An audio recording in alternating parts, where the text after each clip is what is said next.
జమిలీ ఎన్నికల బిల్లుపై దేశమంతా చర్చ జరగాలన్నారు బీజేపీ ఎంపీ రఘునందన్ రావు. గతంలో 4 సార్లు జమిలీ ఎన్నికలు జరిగాయన్నారు. జమిలీ ఎన్నికలతో అధ్యక్ష తరహా పాలన రాదన్నారు రఘునందన్.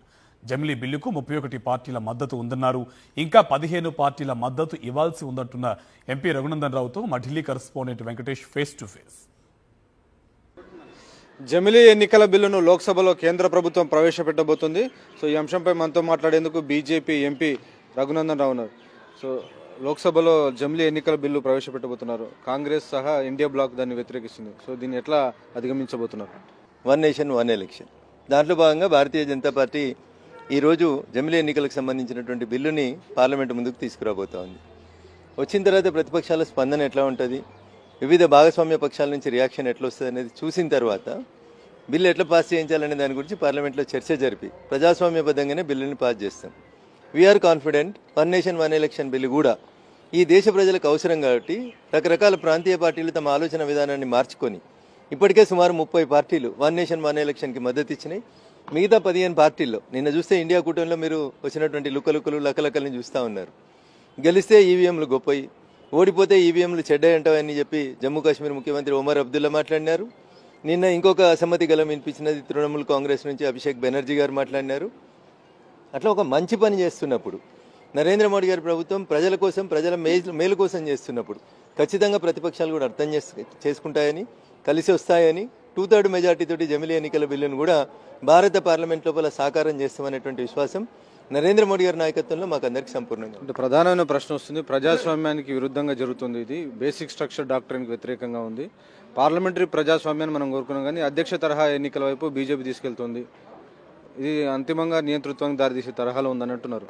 అన్న, దేశానికి స్వతంత్రం వచ్చిన తొలి రోజులలో 1952, 1957, 1962, 1967 అన్న ఇన్ని టీవీలు లేవు, ఇన్ని పేపర్లు లేవు, ఇన్ని యూట్యూబ్ ఛానల్ లేవు, ఇంత విద్యాధికత కలిగినటువంటి సమాజం ఆ రోజు లేదు. అయినప్పటికీ కూడా కొత్తగా దేశానికి స్వతంత్రం వచ్చింది. ప్రజలు అమాయకులు అనుకుంటున్నటువంటి తరుణంలో కూడా ఈ దేశ ప్రజలు 4 సార్లు జమిలీ ఎన్నికలలో ఓటేసిండ్రు. ఎమ్మెల్యేకి ఎవరికి వేయాలి, ఎంపీకి ఎవరికి వేయాలి, సర్పంచ్కి ఎవరికి వేయాలి అనేటువంటి విజ్ఞత సమాజంలో చాలా గొప్పగా ఉంటుంది. కాబట్టి ప్రజల్ని తక్కువ చేసి మన మీద గొప్పలం అని ఎవడన్నా ఆలోచిస్తే అది వాడి మూర్ఖత్వం. జమిలీ ఎన్నికలు అనేటివి నరేంద్ర మోడీ గారి కల కాదు, నరేంద్ర మోడీ గారు కోరుకుంటున్నటువంటి అంశం కాదు. ఇది భారత ప్రజల ఆకాంక్ష. భారత ప్రజల ప్రతినిధిగా నరేంద్ర మోడీ గారు ప్రజల ఆకాంక్షలను నెరవేరుస్తేందుకు వేస్తున్నటువంటి మరో చారిత్రాత్మకమైనటువంటి అడుగు తప్ప ఇంకొకటి కాదు. కోడిగుడ్డు మీద ఈకలు వికాలనుకునేటువంటి ప్రతిపక్ష నాయకులందరూ కూడా నేను సవినయంగా చేసేటువంటి అప్పీల్ ఒకటే, which is good for the public. ప్రజల చేత ప్రజల కొరకు ప్రజలే ఎన్నుకున్నటువంటి ప్రజాప్రభుత్వంగా మేము ప్రజలకు జవాబుదారీగా పనిచేస్తాం, ప్రజాస్వామ్య పరిరక్షణకే పనిచేస్తాం తప్ప నియంతృత్వం అనేది మా డిక్షనరీలో లేదు. దీనివల్ల కొత్తగా మీరు సాధించేది ఏమిటి? కాస్త డబ్బును ఏదో ఆదా చేస్తామని చెప్తున్నప్పుడు కొత్తగా సాధించేది ఏం లేదనేటువంటి వాదన కూడా ఉంది.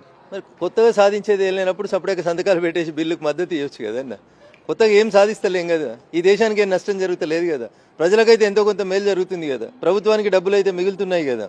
కానీ ప్రజలకి ఇన్కన్వీనియన్స్ కలగకుండా ప్రతిసారి ఎన్నికల కోడ్ పేరిట 2 రాష్ట్రాలు 5 రాష్ట్రాలు 7 రాష్ట్రాల లోపల అసౌకర్యం కలగకుండా ఉండడానికి మై క్వశ్చన్ ఈజ్ స్ట్రైట్. దీన్ని అపోజ్ చేస్తున్నటువంటి మేధావులకి, విఘ్నులకి, ప్రతిపక్ష పార్టీలకి నా సూటి ప్రశ్న, 52లో జరిపితే తప్పు లేనప్పుడు, 57లో జరిపితే తప్పు లేనప్పుడు, 62లో జరిపితే తప్పు లేనప్పుడు, 67లో జరిపితే తప్పు లేనప్పుడు ఇప్పుడు జరిపితే మీకు వస్తున్నటువంటి ఇబ్బంది ఏంది?